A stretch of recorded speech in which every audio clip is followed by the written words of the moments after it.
Ngizothanda ukuthi ngikubingelele ngiphinde futhi ngikwamukele khona la kuZimi Live. If ufuna ukuhlezi updated ngezinto ezenzala khona la eMzansi, ungasubscribe na le channel uphinde uklike ibell for ama notification. Ivideo yethu namhlanje izobe ikhuluma ngayo lapha noDon Thando yakhe ngesimazi ngegama lika Mangcobo khona phana kuZalo. Last month wavela amahemheme uthi uMangcobo uyashiya khona phana kuZalo. Nakho wena ngempela lawo mahemheme asephenduka indaba zangempela ngoba uZalo seliconfirmile ukuthi uMangcobo uyahamba khona phana kuZalo. Njengoba ehamba ke lapha uMangcobo ujoyina khona phana iseries entsha yakhona phana kuMzansi Magic ekuthelwa khona laphana eGoli. So leza kusizo indaba ezimnandi for umthando uZalo and futhi umazi uMangcobo ukuthi u-actor kanjani because uMangcobo be-main character khona phana kuZalo. Siyazi ukuthi ngomunye ama-character amakhulu futhi asenesikhathi afika khona phana kuZalo and futhi ezinye indaba ezibuhlungu ukuthi omxolisi no-mastermind bayabuya. If bebuya bengasamfici kuzokwenzakalani because thina besifuna ukuthi ebebuye ekhona yena lapha noMangcobo because siyazi ukuthi khona into abayenzayo if bephelele bebonke. uZalo likaze lisho imbangela ukuthi why uMangcobo ekhetha ukulishiya khona phana uZalo actor khona laphana eGoli.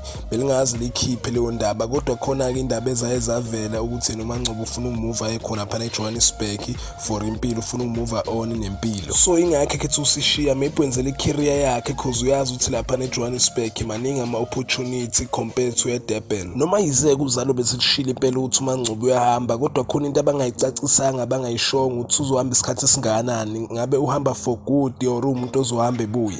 Ilokho ngisazokuseshela khona. Wena hlala usubscribe lana and ulike. Mina uyazi ngikhona fona ngizokhe ngikubhekela okwenzakalayo ukuthi ngabe uhamba for good or uzohamba isikhathi esincane and futhi uzohamba kanjani. Into esifisa ukuyazi yona leyo ukuthi ngabe uzohamba kanjani. Uyazi mina ngikhona fona ngizokhe ngiku-update. Danke, ngiyabonga, ungakhohlwa ukuthi ulike.